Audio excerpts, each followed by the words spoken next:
اتنے پیسے جس آدمی کے پاس قربانی سے پہلے پہلے آ جائیں اس آدمی پر قربانی کرنا واجب ہے. بکرا، چترا، دمبا 1 سال کا یا دمبا 6 مہینے کا ہو پر اتنا بڑا محسوس ہوتا ہو کہ لگے کہ 1 سال کا ہے، اس کی قربانی ہو سکتی ہے. جانور میں کوئی عیب نہیں ہونا چاہیے، اتنا کمزور نہ ہو کہ ذبح جہاں اسے کرنا ہے وہاں وہ چل کے جا نہ سکے، اتنا کمزور جانور نہ ہو، اس کے اندر بظاہر کوئی اتنا بڑا نقص نہ پایا جاتا ہو، کانا نہ ہو، لنگڑا نہ ہو، کوئی اس کی ہاتھ نہ کٹے ہوئے ہوں، ایسا نقص جو واضح ہو. بکرا 1 سال کا، گائیں اور بھینس یہ 2 سال کی، اونٹ 5 سال کا. اب اس میں یہ ہے کہ ہمارے بہت سارے دوست چونکہ ہم دیہاتی لوگ ہیں تو پوچھتے ہیں کہ دوندا نہیں ہے تو چوگا نہیں ہے، تو یہ ہماری پنجابی کی اصطلاحات ہیں. پنجابی کی شریعت اسلامیہ نے سال بتائے ہیں، یہ تو ہم نے اپنی آسانی کے لیے، یا دیہاتوں میں جو ماحول تھا اس طرح کا جانور لیں، خوبصورت جانور لیں. جو نصاب ہے وہ بھی میں نے آپ کو بتایا، لیکن ایک اور پہلو بھی ہے. نبی پاک صلی اللہ علیہ وسلم پہ زکوٰۃ کبھی فرض نہیں ہوئی، کبھی حضور پہ زکوٰۃ فرض نہیں ہوئی. نبی پاک صلی اللہ علیہ وسلم کے پاس اتنا سرمایہ کبھی اکٹھا ہوا ہی نہیں کہ زکوٰۃ فرض ہو. لیکن نبی پاک کے صحابہ فرماتے ہیں کہ مدینے کے 10 سالوں میں اللہ کے رسول نے ہر سال قربانی فرمائی ہے، ہر سال قربانی دی. اور جس سال حضور حج کرنے گئے اس سال اللہ کے نبی نے 63 اونٹ ذبح فرمائے. اور حضور صلی اللہ علیہ وسلم جب اونٹ ذبح کرنے لگتے نا تو صحابہ کہتے ہیں اونٹ خود دوڑ کے حضور کے سامنے آ کے لیٹ جاتا، اور نبی پاک اسے ذبح کرتے اور فرماتے ہیں ایک دوسرے کو دھکے دیتے اونٹ کے، پہلے میں نے جانا ہے ذبح ہونے کے لیے، پہلے میں نے، انہیں پتا تھا کہ جو مصطفیٰ کے ہاتھوں ذبح ہوگا وہ تو دائمی زندگی پا جائے گا، یہاں بھی وہاں بھی زندہ. 63 اونٹ ذبح کیے. ایک اونٹ میں کتنی قربانیاں ہوتی ہیں؟ 7. اب 63 کو 7 سے ضرب دو گے تو کتنی بنے گی؟ اور پھر نبی پاک صلی اللہ علیہ وسلم نے 10 سال مدینہ منورہ میں قربانی دی، ہر سال. اب وہ 63 اونٹ، ایک اونٹ میں 7 قربانیاں، ہر سال یہاں قربانی. اور مولا علی شیر خدا فرماتے ہیں نبی پاک 2 قربانیاں دیتے. میں نے کہا حضور 2 جانور ذبح کر رہے ہیں آپ، تو حضور نے فرمایا ایک میری طرف سے ایک میری امت کی طرف سے، غریبوں کی طرف سے. اور حضرت علی کو حضور نے وصیت فرمائی تو 2 دیا کرے گا. یا رسول اللہ صلی اللہ علیہ وسلم میں غلام ہوں، خادم ہوں. حضور نے فرمایا علی ایک تو نے اپنی دینی ہے، ایک میری طرف سے دینی ہے. 2 قربانیاں. مولا علی نے بھی ساری زندگی 2 قربانیاں دی. حضرت علی بھی مال کے نصاب نہیں تھے، اپنا مکان ہی نہیں تھا، کوئی کاروبار نہیں تھا، کئی دن فاقے رہتے تھے، پر قربانیاں کتنی دیتے تھے؟ 2. ہمارے پاس ویسے اگر سسرال میں، میکے میں، کزنوں میں کچھ شادی ہو جائے تو 50-60 ہزار کا خرچہ برابر ہے، وہ پکا ہے. اور قربانی کی باری غریب ہو گئے، سارے غریب ہو گئے، کہتے نہیں یہاں مشکل ہے. او خدا کے بندے، اللہ کے ساتھ تجارت کر، اس کے رستے میں 1 دے گا، رب تجھے 70 گنا اضافہ کے ساتھ عطا فرمائے گا. قربانی مال کے نصاب پہ ہے. کوشش کیا کریں کہ اللہ کے رستے میں جب دینا ہو پھر لیت العلہ سے بچیں، خوبصورت جانور لائیں جن کو اللہ نے توفیق دی ہے.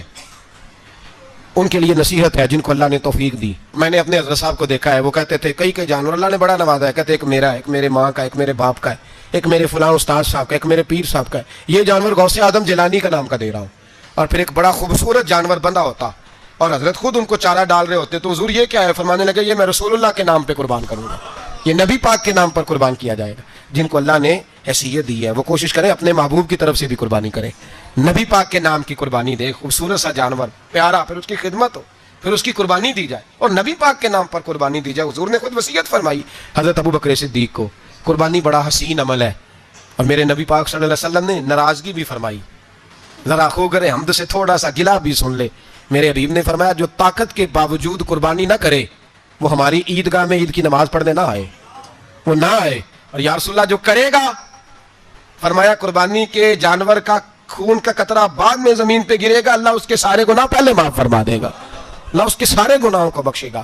قربانی کریں، خوبصورت انداز میں کریں اللہ کی رضا کے لیے. بزرگوں نے لکھا ہے 3 حصے کرو گوشت کے، ایک گھر میں رکھو، ایک رشتہ داروں میں بانٹو، پڑوسیوں میں بانٹو، اور تیسرا فقط غریبوں کو دو.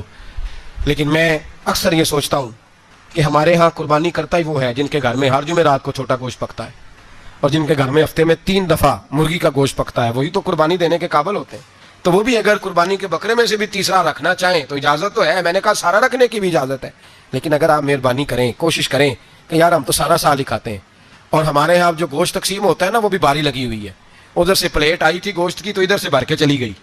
بھئی اس نے کی ہے، اس کو بار بار گوشت دینے کا کیا مطلب ہے؟ آپ یہ دیکھیں عزیزوں میں، رشتہ داروں میں، اور میں اگر تھوڑا سا آپ کی توجہ کرانے میں کامیاب ہو جاؤں تو سفید پوش لوگوں کو دیکھیں.